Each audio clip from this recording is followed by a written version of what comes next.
Welcome back to the Fox Robbins Business Show. Great to have you back.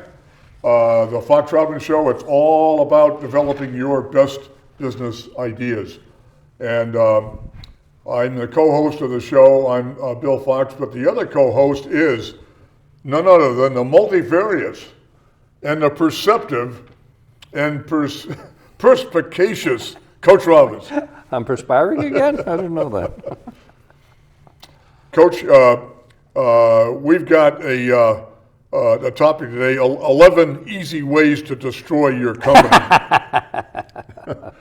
But there are a lot of others too, but these are 11 that are definitely would kill it. Right. But mainly it's, just as a guy like you, there's a fellow named Jay Goltz. He owns 5 small businesses in Chicago, in the Chicago area. Like I used to be. But this is a guy who's kind of right up your alley. Okay? I really like what he said. Yeah. And so this isn't a studious, textbook.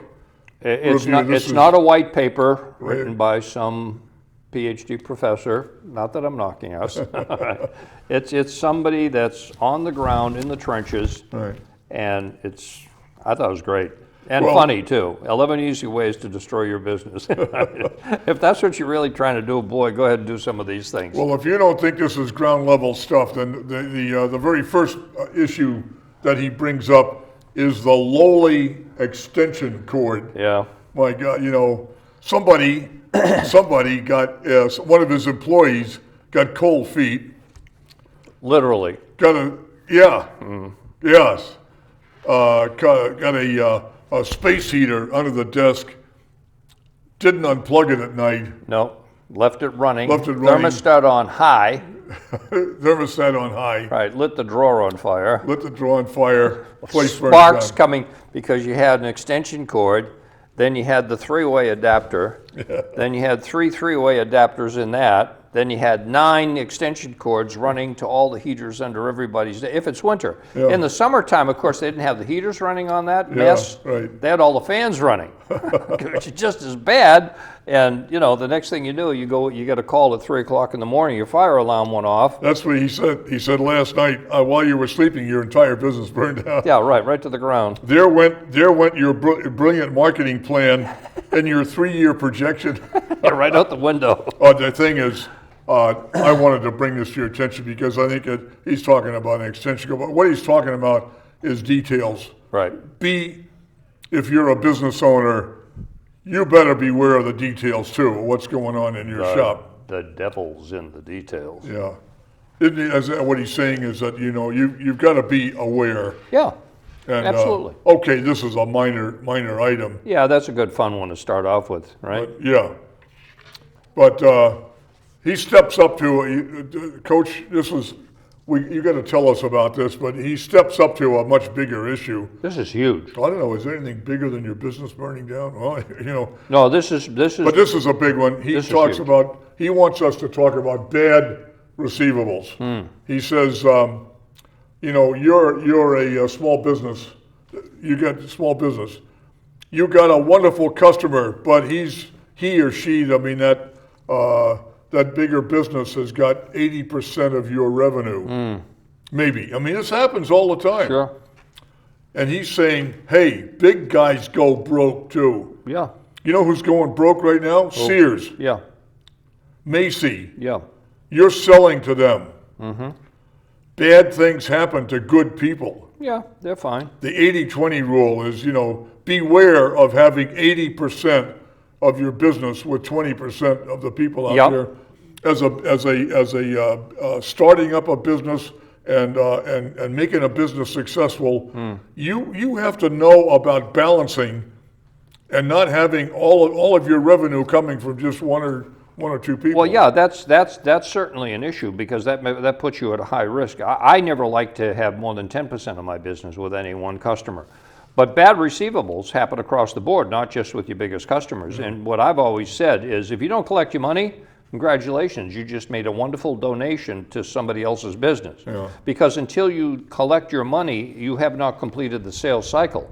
Now, if you give credit to companies, you got to do your job up front. You got to make sure you check their credit. You got to make sure, as a matter of fact, beyond whatever credit forms you have them fill out and the credit references they give you, see if you can call around and find somebody else they're buying from that they haven't told you. You need Jenny, and I've talked about Jenny, so God bless Jenny, Giovanina Scotti. She was in charge of my receivables. Yeah. And by God, she was as tough as a bear. And if she came up to me and she said, "He owes me money, don't you sell him a thing." And of course the countermen are all running down the aisles because Jenny's on the warpath. And she left once, and I had a very good customer sitting at the counter, Guido, won't mention his last name. He looks at me and goes, "Cliff, don't you own this business?" I said, "Yes, I do." He said, "She makes those decisions?" I said, "She makes those decisions, and I don't go back on them." I said, "Guido, do you want to mess with her?" He said, "Cliff, my check's in the mail on the 1st of the month." He says, "I don't want a call from Jenny."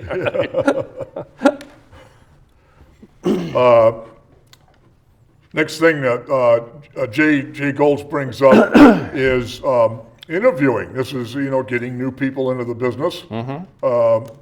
Something that is, that's important to all business of any size. But every business. But it's when we talk on Fox Robbins about a small business, when you go to a small business, when you're interviewing someone, undoubtedly that person is going to have a bigger impact than that person is going to have at GE or Bank of America. Company, sure, because when you only got 25 people or 20 people, 19 people, you're adding one more, they represent 5% of the staff of your business. That's a big percentage. Right.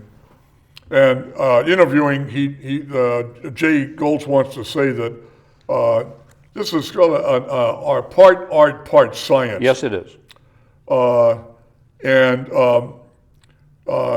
You surely, whoever is performing that, if it's you yourself or someone else, you certainly do not want someone who is inexperienced. No, you want somebody who really is good at interviewing, quite frankly. Right. When we hire for, my current employer, the Massachusetts Small Business Development Center out of the University of Massachusetts, we have, I put together a team the last time I hired somebody, and put together a team of 6 people, myself and 5 other people, a couple of external partners, a couple of internal partners, and we put together a matrix of things that A, we needed for skills, and B, the things that person is going to actually perform, and then we had those people come in and interviewed them as a team, and we had questions, closed-ended questions, but mostly open-ended questions. We worked hard on those questions to make sure we interviewed everybody, and we made a decision who to hire, and that was 2.5 years ago, the last time I had to hire somebody, and that lady has turned out to be fabulous because we did it right up front. I go back 15 years ago when I first started with this company, and they had hired somebody who was a horror show, and had to fire them, pretty much after a few months because the guy was just a god-awful. And they didn't do their homework. They didn't call the previous employer because I did. I picked up the phone and said, "What the hell did you say when, They said, "They never called us." So they didn't do their job properly, which is why we got stuck with that turkey. And that's what Mr. Goltz is talking about, what the downside being poor performance in your worse than business, poor performance, or a worse, bad even apple, lawsuit. messing up everything in the whole division. I mean, he was a horror show. He was what we call a serial manager.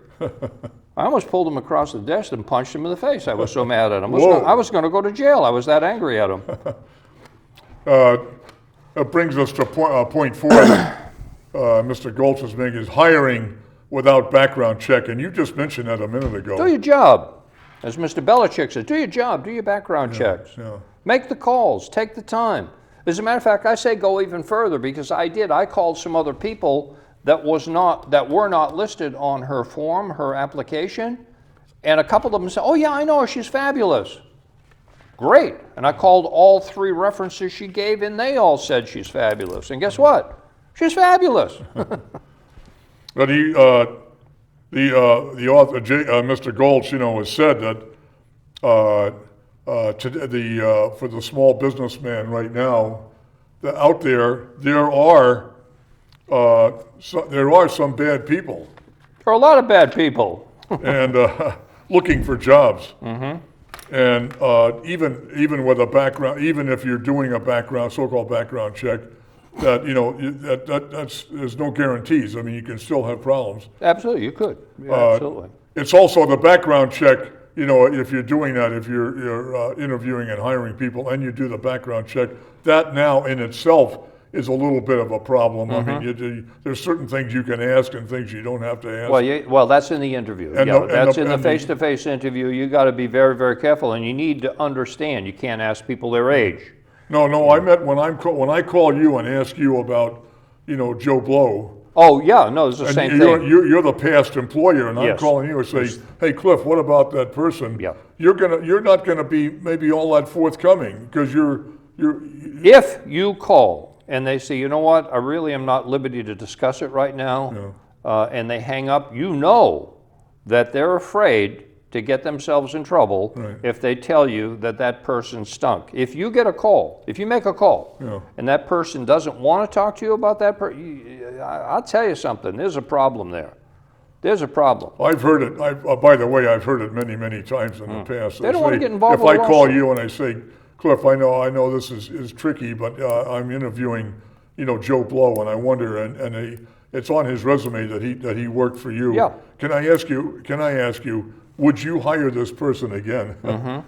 That lets you off. It's not like it lets you off the hook. Somewhat. But you could answer that and say, no, I wouldn't. Exactly. And that's a good question to ask. Yeah. Absolutely. Oh, I got a call after I got out of one business, I got a call from a former competitor.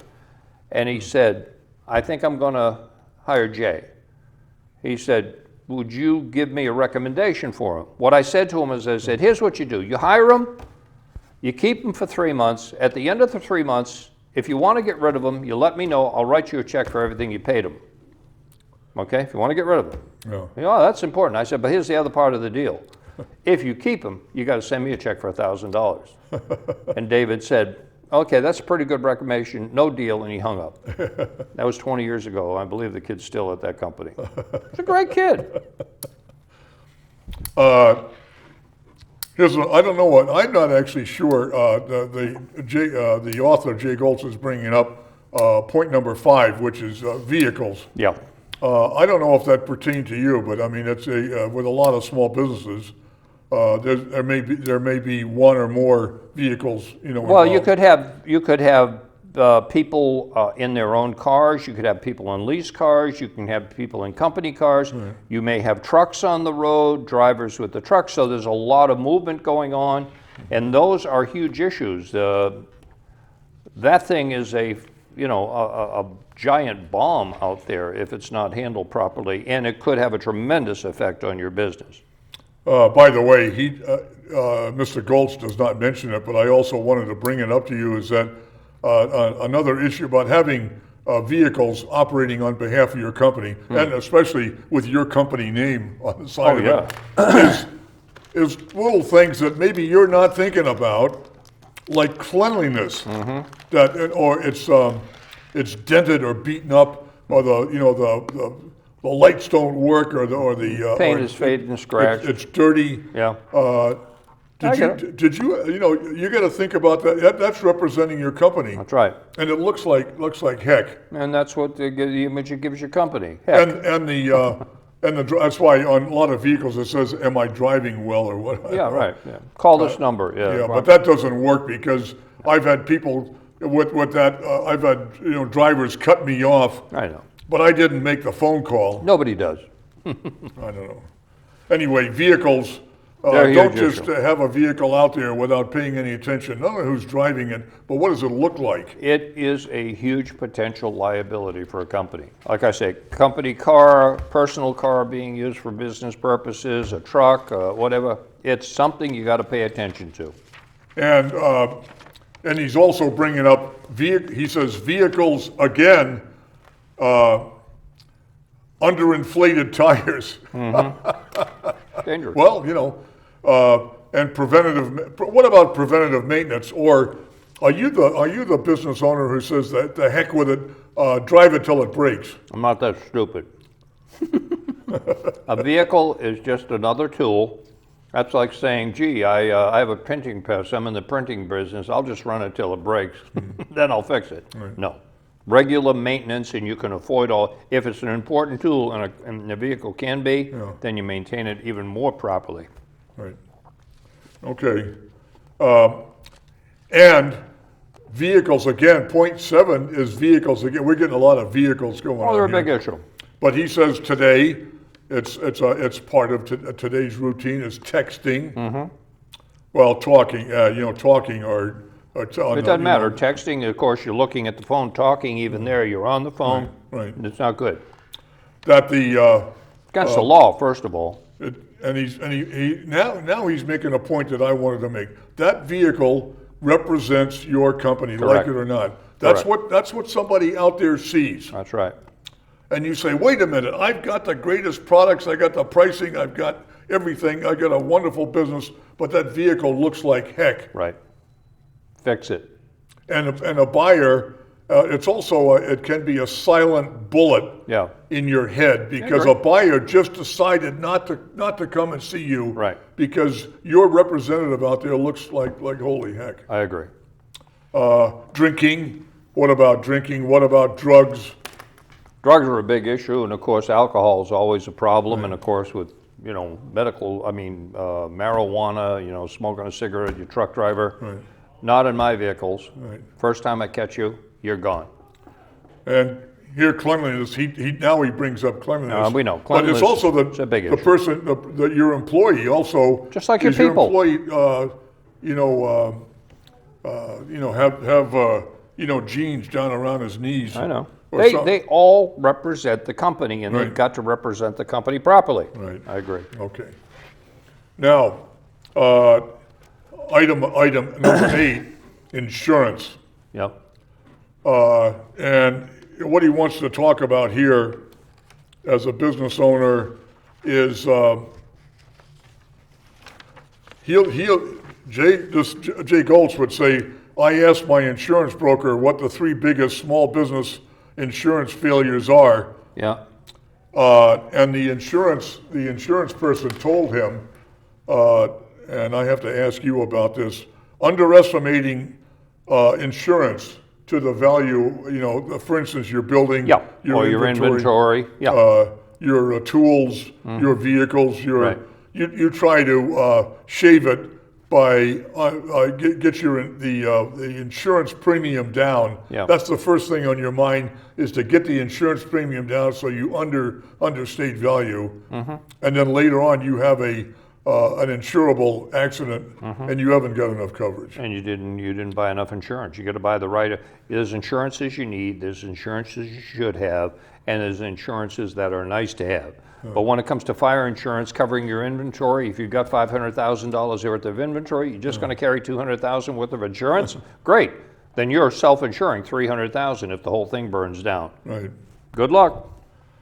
Well, you've got he also wants to talk about failure to purchase employment practice insurance. That would be like workman's comp. Yep. No, you have to. That's the law. That's not a desire. That is the law. You need to there's insurances you need that go beyond the scope of what we can talk about in this show. There's insurances you have to have. You just don't have any choice. Right. Unemployment insurance, FICA, TICA, TICA, all that stuff. There's insurance you would like to have, or should have. Fire insurance, a liability umbrella, those type of things you should have if you're running a business. And then there's a lot of things that would be nice to have, but you may not be able to afford. Key man insurance, there's all kinds of insurances out there. Right. But you know what? You may not be able to afford those nice to have insurances. But do not, on pain of death, do not run around or work around the things that are the most key items. There are things you need. You don't have a choice. There are things you should have, and you got to make some hard choices there maybe because of the budget. And then there's things would be nice to have. And one of the items we've got on the list is so-called income replacement. And what the author is talking about is failure to purchase business income replacement coverage to replace lost revenue until a company is back up and running. Right. If there's an insurable accident like a fire, flood, Yep. Other, Those are what I call should have insurance policies. So you should cover yourself with those things. Right, okay. All right. Now, here comes item number 9. The biggie that bugs me. This is probably the biggest one on the list that really irritates me. Well, let's hear what you have to say about that. He's talking here about the wrong accountant.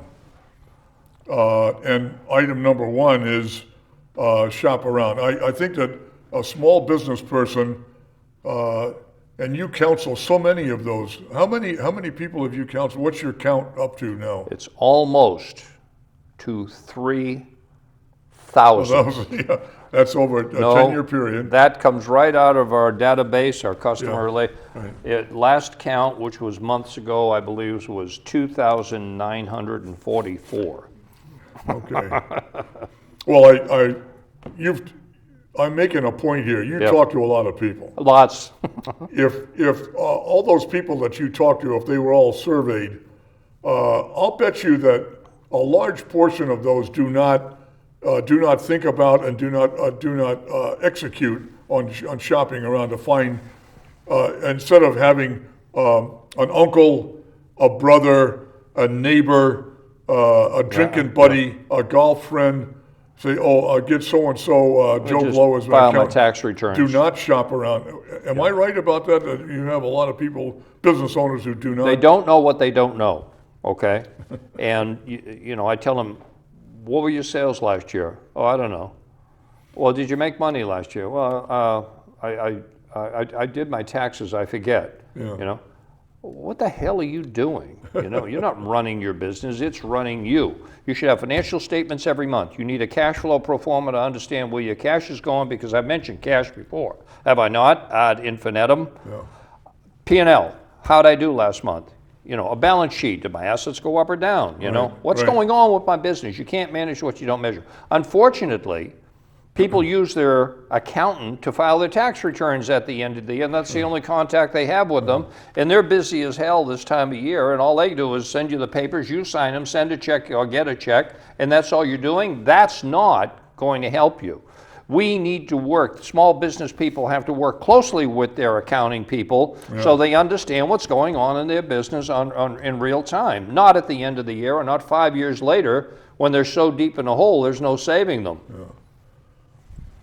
Well, I added to this list, Coach, about the accounting thing is we did a Fox Robbins show. Yes. About the available small businesses have available today is software packages. Yep. That are cheap. Yeah. Off the shelf. All different levels of it. You can start with something basic for a few, $20 a month or something. But you can say, big deal. That's assets and liabilities or a profit and loss statement or something. I leave that up to my accountant. No, the software available today can almost literally run your whole business. Absolutely. Everything that you do in that Absolutely. business, from proposals to customers to cost of doing business to inventory control, checking the receivables, it's all under one roof, and that you can't manage what you don't measure. That's right. But a point here is looking for an accountant. Yeah. For gosh sakes, look for someone who knows what you and I are talking about here. And somebody that you will work with on a regular basis. This is going to be a very important advisor as your accountant. Yeah. Okay, a very important advisor. And that accounting person, not just doing your tax prep, but comes back to you and says, he or she, they come back to you and say, Cliff, your inventory turnover, is terrible, or your receivables, way out there. You're way out there at 120 to 200 days or whatever, or your inventory value is way over what it should be, for a business your size. Right, you're not turning it over. Or I don't know, whatever. But I mean, that accountant comes back to you and says, "Hey, Cliff, ... How about cleaning up the business here a little bit?" Unfortunately, the accountants don't do that unless they're asked, quite frankly, unless you say to the accountant, I want to see numbers every month. I want them, on my desk on the 10th of every month following the end of the previous month. and I want to review them, and I'm going to give you a call. I might have some questions about it, but it's up to the small business owner to know what the hell is going on financially in their business. Right. Look it's only addition and subtraction. You don't need to be Einstein and understand differential calculus and have a Diffie-Q book handy. Right. It ain't that complicated. Right. You also, as the the accountant thing goes into item number 10, which is bad controls. Right. Over your business, not having controls over theft, yep. embezzlement. You need red flags in your business. That's right. You need to be checking things constantly. You know, I had detectives actually buy in my stores. I had detectives go into the warehouse, walk through the warehouse, try to bribe shipping clerks, receiving clerks. These are private detectives that I had working. Whoa. I had one say to me, gee, your shipping clerk there at that store threatened to shoot me if I didn't get out of there. Pretty honest guy. I said, well, he's ex-Navy. He will shoot you.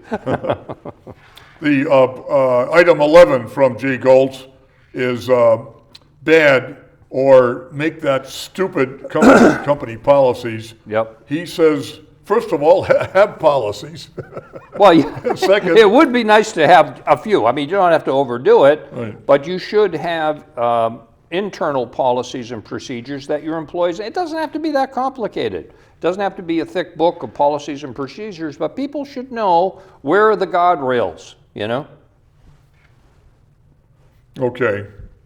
Anyway, you had on policy, or company policy, did you do that all yourself, or did you have somebody work with you on? No, I worked with a lot of the people that were already in the business when I bought several businesses, and I made changes to them, and I worked with my lawyers on them. Right. And you know, these are the things. If it was very, very simple, there are things you do and things you don't do in this company, and if you cross that line too many times, then you know what? You and I are going to part company. And since it's my name on the building, I'll still be here after you leave. Thanks, Coach. And thank you for coming back to Fox Robbins.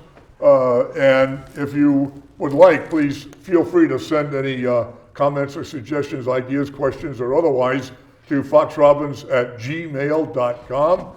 And we will see you guys next time around.